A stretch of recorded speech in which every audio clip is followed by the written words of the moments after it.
మహోన్నతిని చాటును నివసించువాడు, సర్వశక్తుని నీడను విశ్రమించువాడు. ఆయన మనకు నీడగా ఉన్నాడు. ఆయన రెక్కల క్రిందకు మనకు ఆశ్రయం దొరుకుతుంది.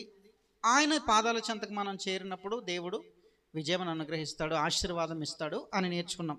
ఇప్పుడు 7వ వచనం నుండి మనం కిందకి వెళ్ళినట్లయితే అక్కడ ఏమని వ్రాయబడి ఉందంటే, ఎవరైతే ఆయన రెక్కల చాటుకు వస్తారో వాళ్ళకి ఒక ఎష్యూరెన్స్ దేవుడు ఇస్తూ ఉన్నాడు. ఆ మాటలే ఇక్కడ వ్రాయబడి ఉన్నాయి, చదువుదాం. నీ ప్రక్కన 1000 మంది పడినను, నీ కుడి ప్రక్కను 10,000 మంది కూలినను అపాయము నీ యొద్దకు రాదు. నీవు కన్నులారా చూచుచుండగా భక్తిహీనులకు ప్రతిఫలము కలుగును. అయితే ఇక్కడ భక్తిహీనులు అని వ్రాయబడి ఉంది కదా 8వ వచనంలో. మరి ఇంగ్లీష్ బైబిల్ ఏమని వ్రాయబడి ఉందంటే వికెడ్ అని వ్రాయబడి ఉంది. అంటే అపవాది అవ్వచ్చు, అపవాది అనుచరులు అవ్వచ్చు, అపవాది ద్వారా నడిపించబడే ఏ వ్యక్తి అయినా భక్తిహీనుల్లో కేటగిరీలోకి వస్తాడు. కనుక ఆ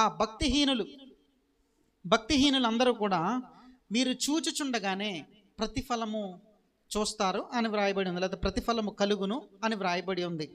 7వ వచనంలో నీ ప్రక్కను 1000 మంది పడినను, నీ కుడి ప్రక్కన 10,000 మంది కూలినను నీకు ఏ భయం అవసరం లేదు, నీకు ఎటువంటి అపాయము కలగదు అని దేవుడు వాగ్దానం ఇస్తున్నాడు.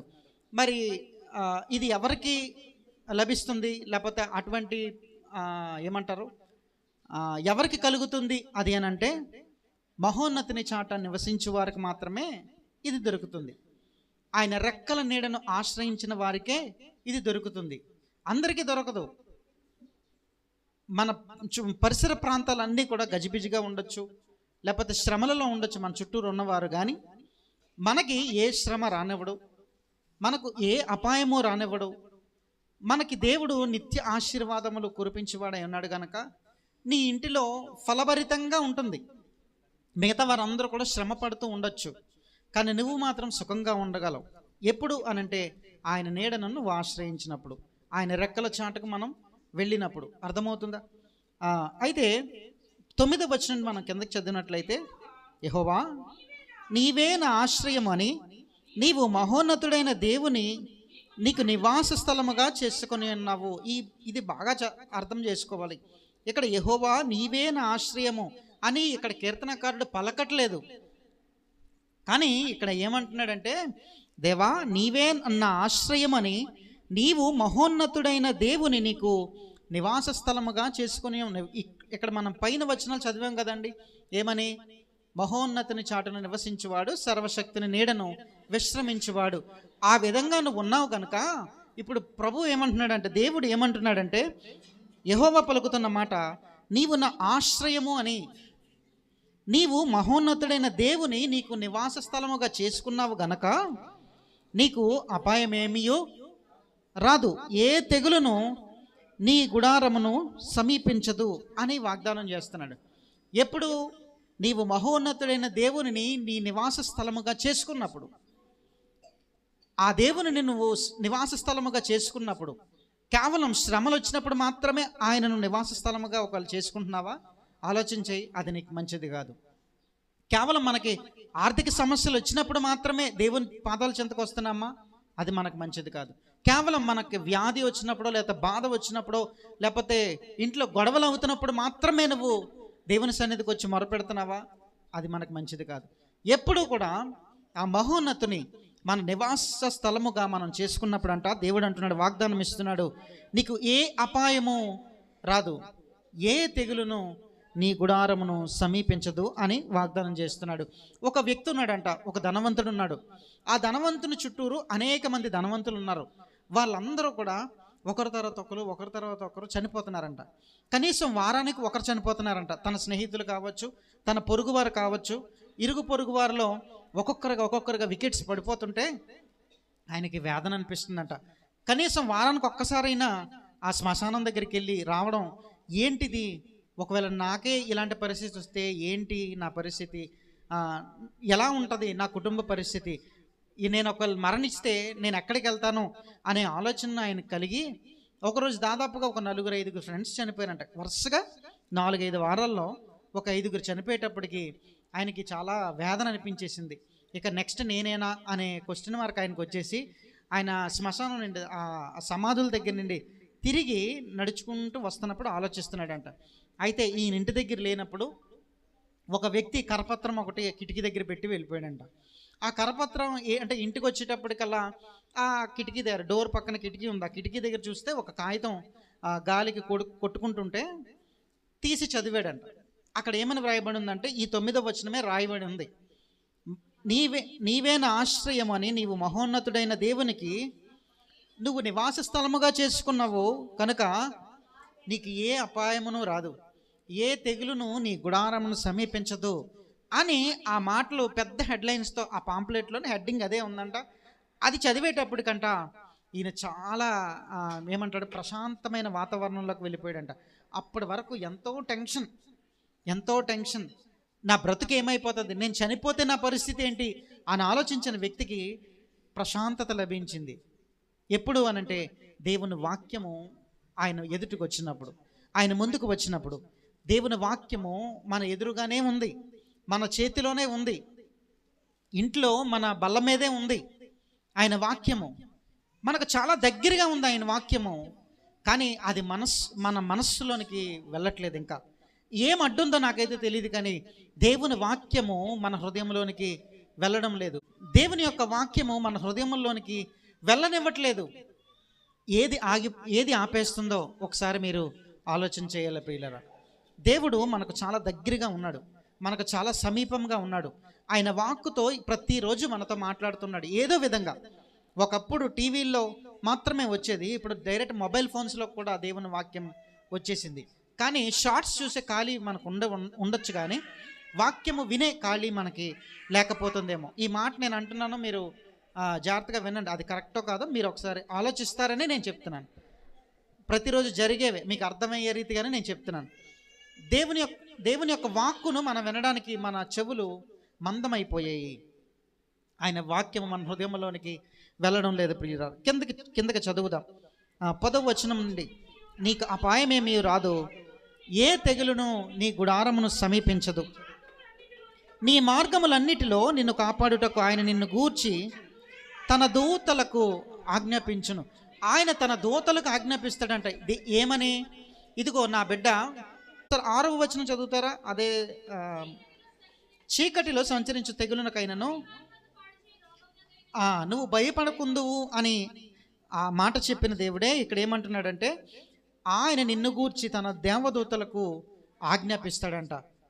ఇదిగో ఈ బిడ్డకి ఏ అపాయం రానివ్వకూడదు, నువ్వేం చేస్తావో నాకు తెలీదు, ఏ శ్రమ తనకి సంభవించకూడదు, నీ కాపుదలలో ఆయన నుంచు. అగో వాడు ప్రయాణిస్తున్నాడు, వాడి మార్గమంతట్లో నువ్వు కాపుదలగా ఉండు అని తన దేవదూతలను నీ కొరకు నా కొరకు ఆయన అపాయింట్ చేస్తాడంట. అంటే దేవదూతలు సహితం నీ కొరకు నా కొరకు అపాయింట్ చేస్తున్నాడంటే మనం దేవుని దృష్టిలో ఎంత ప్రాముఖ్యమైన వారమో ఒకసారి ఆలోచన చేయండి. మనం అంటే దేవునికి ఎంత ఇష్టమో ఒకసారి ఆలోచన చేయండి. అలాగే 12వ వచనం కూడా చదవండి. నీ పాదములకు రాయి తగలకుండా వారు నిన్ను తమ చేతుల మీద ఎత్తి పట్టుకొందురు. చాలండి. వారు ఏం చేస్తారంటే నిన్ను నన్ను వారు చేతులతో ఎత్తుకుంటారంట. మనం అనుకుంటున్నాం మనకి ఏ శ్రమ రావట్లేదు, మనం క్షేమంగా వెళ్ళొచ్చేస్తున్నాం, మనకి ఏ యాక్సిడెంట్లు జరగట్లేదు, మనకి ఏ ప్రమాదం లేదు అని అనుకుంటున్నాం. కానీ దేవుడు తన దేవదూతలకు ఆజ్ఞ ఇయ్యబట్టి, తన కాపుదలను మనకు ఇవ్వబట్టి మనం క్షేమంగా ఇంటికి వస్తున్నాం. అది మనల్ని బట్టి కాదు, మనం డ్రైవింగ్ ఏదో మనం సరిగ్గా చేసి కాదు. మనం సరిగ్గా డ్రైవ్ చేసినా ఎదుటోడు సరిగ్గా డ్రైవ్ చేసి రావట్లేదు. ఈ రోజుల్లో క్రమంగా వెళ్తున్న ఒక ఫ్యామిలీని ఒక లారీ వచ్చి ఢీ కొడితే మొత్తం కుటుంబం అంతా చనిపోయారు మన హైవేలోనే కదండి. అటువంటి పరిస్థితులు మనకు రానివ్వట్లే.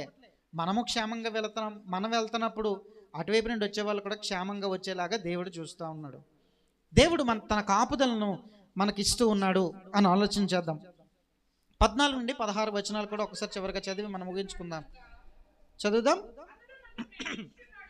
అయితే ఇక్కడ చివరిగా వచ్చేసాం కనుక 14 నుండి 16 వచనాలు ఇక్కడ ఏమనంటే, దేవుని యొక్క ప్రామిస్, ఎవరైతే దేవుణ్ణి ప్రేమిస్తారో, ఎవరైతే మహోన్నతుని నివాస స్థలముగా చేసుకున్నారో వారికి దేవుడిచ్చే బ్లెస్సింగ్ కావచ్చు, లేకపోతే ప్రామిస్ కావచ్చు, ఈ 14 నుండి 16 వచనాల్లో ఉన్నది. ఒకసారి చదువుదాం. అతడు నన్ను ప్రేమించుచున్నాడు గనుక మొదటిది నేను ఆయనను తప్పించదను. మొదటిగా ఆయన మనకి ఏం కలుగజేస్తున్నాడంటే ప్రొటెక్షన్ కలుగజేస్తున్నాడు. ఆయన మనకు ప్రొటెక్షన్ కలుగజేస్తున్నాడు. చదువుదాం, కంటిన్యూ చేద్దాం. అతడు నా నామము నెరిగినవాడు గనుక నేను అతనిని ఘనపరిచేదను. ఆయన ఏం చేస్తాడంటే మనలను హానర్ చేస్తాడంట, మనలను ఘనపరుస్తాడు. ఇక్కడ మనము దేవునిని ఘనపరచడం అనేది మనకి జరగట్లేదు, కానీ దేవుడు తన బిడ్డలుగా మనల్ని ఎంచుకున్నాడు కనుక ఆయన ఏం చేస్తాడంటే మనలను ఘనపరుస్తాడంట. ఎప్పుడు? దేవునిని నీవు నివాస స్థలముగా చేసుకున్నప్పుడు. నీ హృదయం దేవునికి ఇచ్చి నీ హృదయంలో ఆయనకు ఒక నువ్వు స్థానం ఇస్తే దేవుడు నిన్ను ఘనపరచబోతున్నాడు. అది నీ పొరుగు వారి దగ్గర కావచ్చు, నీ కుటుంబంలో కావచ్చు, ఎక్కడైనా కావచ్చు, దేవుడు నిన్ను ఘనపరచబడై ఉన్నాడు. కంటిన్యూ చేద్దాం. అతడు నాకు మొరపెట్టగా నేను అతనికి ఉత్తరం ఇచ్చి, ఇదిగో నువ్వు మొరపెట్టినప్పుడు నేను నీకు ఉత్తరం ఇస్తానని వాగ్దానం ఇచ్చిన దేవుడు మరొకసారి మీతో మాట్లాడుతున్నాడు. నువ్వు మొరపెడితే ఆయన నీకు ఉత్తరం ఇస్తానంటున్నాడు. అంటే ఆన్సరబుల్ గాడ్, ఆయన నీకు జవాబును దయచేసేవాడై ఉన్నాడు. అంటే ఆయన నీ కొరకు ఎదురు చూస్తూ, ఆయన ప్రసన్నత నీ కొరకు ఎదురు చూస్తుందని అయితే నువ్వు ఇక్కడ నమ్మాలి.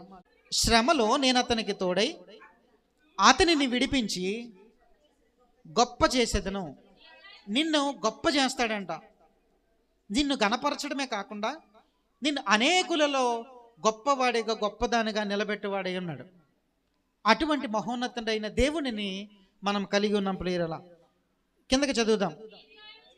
దీర్ఘాయువు చేత అతనిని తృప్తిపరచుదాం. ఆయన ఏం చేస్తున్నాడంటే మనకి ప్రాస్పెరిటీ ఇస్తున్నాడు, మనకి దీవెనకరమైన వాతావరణాన్ని ఇస్తున్నాడు, నీ ఆయుష్ని ఆయన పెంచుతూ ఉన్నాడు. అంత మాత్రమే కాదు కానీ నిన్ను సాటిస్ఫై చేస్తున్నాడు, నిన్ను సంతృప్తిపరుస్తూ ఉన్నాడు, నిన్ను తృప్తిపరిచేవాడై ఉన్నాడు. చివరగా ఆయన అంత మాత్రమే కాదు కానీ నా రక్షణ అతనికి చూపించదను. ఆయన రక్షణ మనకి చూపించేవాడై ఉన్నాడు. ఈయన ఆషామాషి దేవుడేం కాదు, అంత సులువైన దేవుడు కాదు. దేవుడు, నా దేవుడు అని మనం చదివాం కదా, పైన 3వ వచనం 2వ వచనంలో ఎక్కడో నా దేవుడు అని ఒక మాట చూస్తాం మనం. నా దేవా అని. నువ్వు ఎక్కడున్నా, నీ పనుల పాటల్లో ఉన్నా, నువ్వు వంటగదిలో ఉన్నా, నువ్వు బెడ్రూమ్లో ఉన్నా, ఎక్కడున్నా కూడా దేవుని నామాన్ని నువ్వు స్మరించేవారిగా ఉండాలి. అలాగే దేవుని నామాన్ని మహిమపరిచేవారిగా ఉండాలి.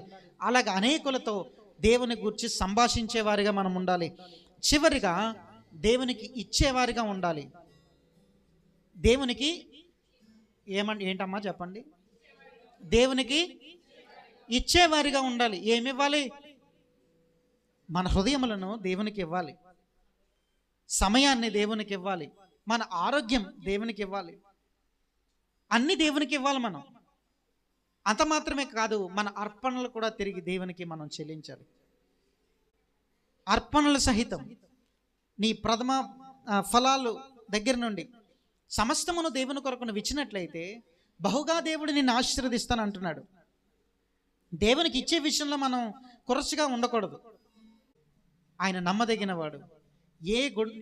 ఏ అపాయము నీ గుడారమును సమీపించదని వాగ్దానం ఇచ్చినవాడు. నీకు ఆరోగ్యం ఇస్తున్నాడు కదా, నీకు బలముని ఇస్తున్నాడు కదా, నీకు ఐశ్వర్యం ఇస్తున్నాడు కదా.